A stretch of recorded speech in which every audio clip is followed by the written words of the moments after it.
आप सभी को नमस्कार। हम ज्ञानचंद्र तिवारी आप सभी सम्मानित किसान भाइयों का बहुत बहुत स्वागत एवं अभिनंदन करते हैं। किसान भाइयों, जैसे कि ये आपका रुद्राक्ष जन कल्याण फाउंडेशन के माध्यम से आप सभी को आज बुलाया गया है, आपको आमंत्रित किया गया है कि मिट्टी की जांच किस तरीके से की जाए और मिट्टी की जांच से क्या फ़ायदा है, मिट्टी जांच कराने से क्या फ़ायदा है, ना कराने से क्या नुकसान है, और मिट्टी की जांच किस तरीके से किया जाए, उसका सैंपल कैसे कलेक्ट किया जाए।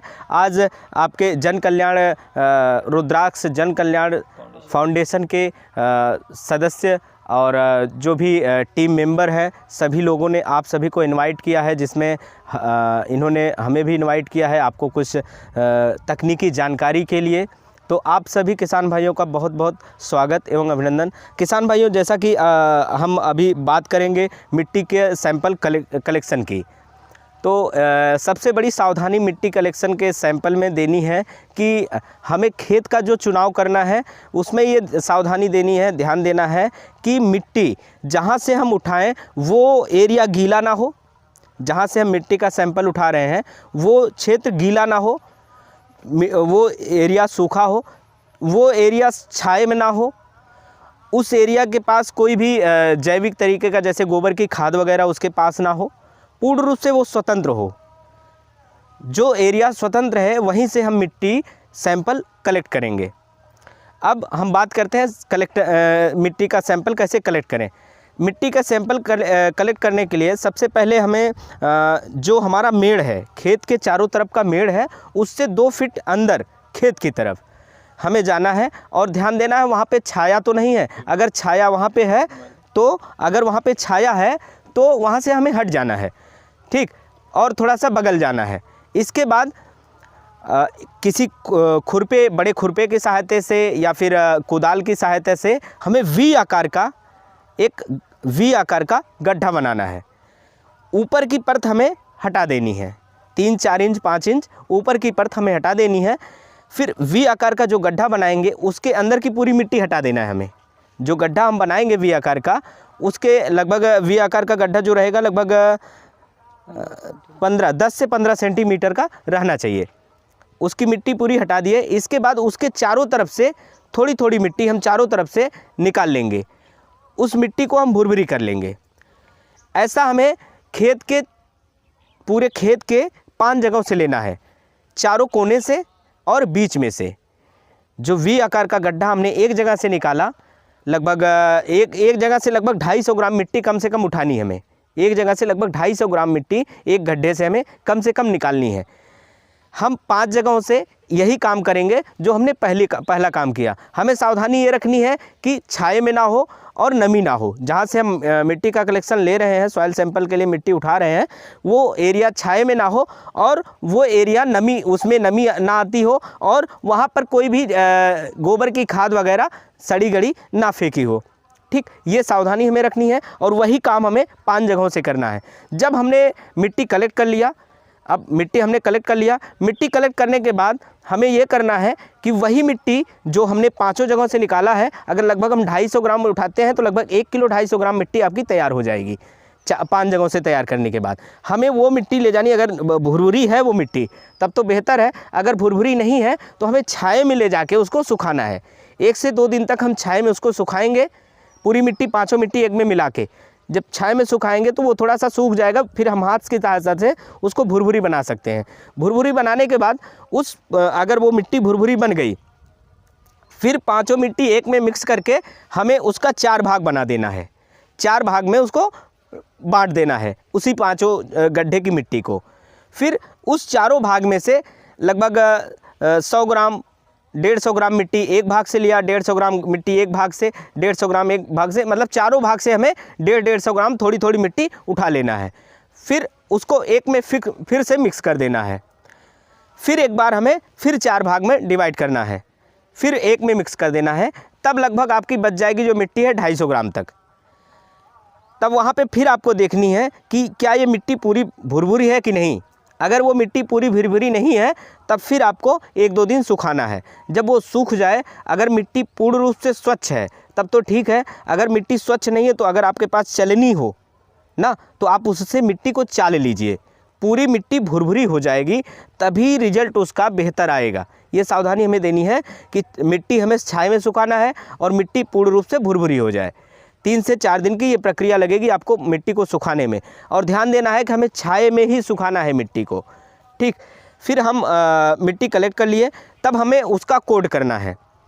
किसान का नाम, पिता का नाम, गांव, ब्लॉक, तहसील, डिस्ट्रिक्ट, मोबाइल नंबर, खसरा संख्या अगर उपलब्ध है खसरा संख्या, या फिर अपने अनुसार कोई भी कोड दे दिए, जैसे कि वो नल के पास का खेत है या ऊंच वाला खेत है या खाल वाला खेत है, अपने समझदारी अनुसार कि हम अगर सैंपल दे रहे हैं, हमारा रिजल्ट आ रहा है तो हम अपनी स्वेच्छा अनुसार उसको समझ लें।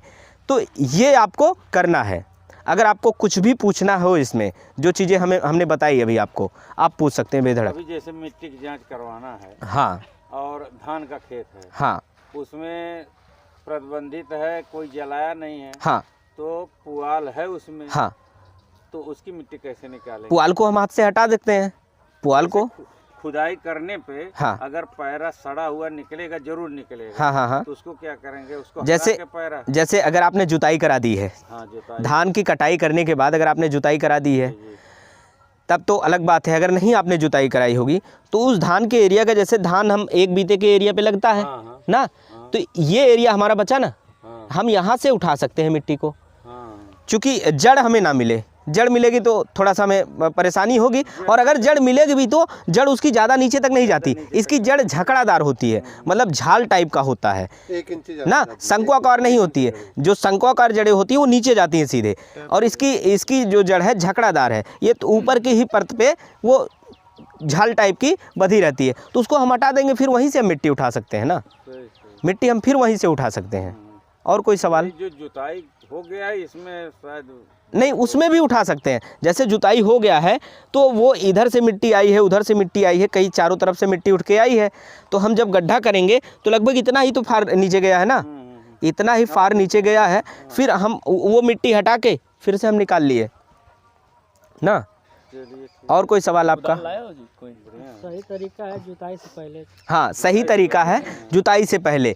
क्यों? क्योंकि जुताई से पहले ही हमें अच्छा रिजल्ट मिलेगा, और जुताई के बाद क्या होता है कि पूरे खेत की मिट्टी इधर से उधर हो जाती है, जो उपजाऊ है वो भी, जो अनुपजाऊ है वो भी। हाँ, और कोई सवाल आपका? सही है, ठीक है जांच करने की। जी, ये कौन सा यंत्र है? बहुत बहुत धन्यवाद आपको। के नाम से ये जानी जाती है, नमी सूचक यंत्र के नाम से ये जानी जाती है। इससे नापा क्या जाता है, हम इस मशीन को इसमें पैक रहती है, यहाँ पे बैटरी लगता है, 2 बैटरी यहाँ पे लगती है, जो बैटरी आप घड़ी में लगाते हैं वही बैटरी लगती है। बैटरी लगाने के बाद हमें इसे बंद कर देना है, इसके बाद इसको ऐसे निकालना है, इसको ऐसे रख देना है, ये छड़ है, इसको मिट्टी में गाड़ना है। तो यहाँ पे दिया है ये बटन, इसको दबाने पे ये लाइट जलेगी, ठीक है ना, ये लाइट जलेगी। ये काम क्या करेगा कि जब हम मिट्टी में इसको डालेंगे तो अगर ब्लू लाइट जली तो एम्पल मॉइस्चर, मतलब नमी की आवश्यकता यहाँ पे, need for irrigation, no need for irrigation, यहाँ पे सिंचाई की आवश्यकता यहाँ पे नहीं है। अगर ब्लू जली, अगर ग्रीन जलता है तो सफिशिएंट मॉइस्चर, यहाँ पे नमी है, पर्याप्त मात्रा में नमी है, ना तो आवश्यकता है ना ही कुछ है। और अगर येलो जलता है तो लो मॉइस्चर, इरिगेशन की ज़रूरत है यहाँ पे, मतलब नमी बहुत कम है, आवश्यकता भी है नहीं भी है। अगर आप कर ले गए तो बेहतर है, नहीं करें तब भी बेहतर है।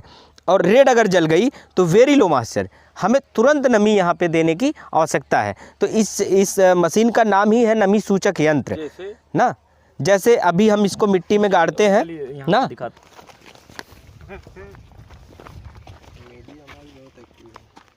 देख रहे हैं ना, अब ये देखिए ब्लू जला दिया। ब्लू का मतलब क्या है कि यहाँ पे नमी है, अंदर नमी की आवश्यकता नहीं है, ब्लू ना, ample moisture, no need for irrigation, यहाँ पे सिंचाई की आवश्यकता नहीं है ना। अच्छा, फावड़ा दे दो, ठीक है ना। और जो सिंचाई कर रहे हैं जरा उसमें एक मिनट, यहाँ नमी है लेकिन ऊपर से लग नहीं रहा है कि नमी हाँ, है। ऊपर, हाँ, ऊपर नहीं लग रहा है अंदर है ना।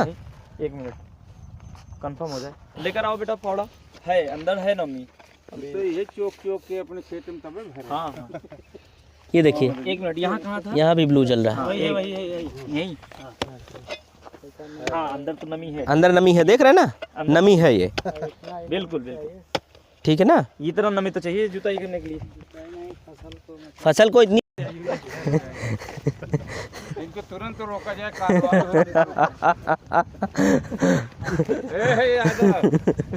बीजेपी गवर्नमेंट पानी बर्बाद करता है, यहीं लगा दीजिए ना, देखिए यहाँ सूखा भी है और पानी भी है। भी जैसे देखिए यहाँ पे देखिए क्या किया, रेड, ये देखिए, मतलब ये एकदम ड्राई। ये देखिए येलो पे जला दिया ना, ये देखिए ब्लू जला दिया ना, ब्लू जला दिया ना तुरंत, समझ रहे हैं ना, मतलब यहाँ पे नमी है। तो किसान भाई, आपको इस रुद्राक्ष जन कल्याण फाउंडेशन के आयोजन से क्या लाभ हुआ? आज जो ये आयोजन हुआ इससे जो है विभिन्न प्रकार की जानकारी मिल पाई, क्योंकि फसल का उपजाऊपन होने के लिए या फसल का उत्पादन बढ़ाने के लिए मृदा की जांच अत्यंत आवश्यक है, जिससे हम उर्वरक की बचत भी कर सकें और कम उर्वरक में जो है हमको का अधिक जो है मुनाफा मिल सके जी। और अधिक से अधिक उपज उर्वरक डालने से हमको दो लाभ होता है, हमारी मृदा भी दूषित होती है और साथ साथ जो हमको व्यय भी ज़्यादा करना पड़ता है।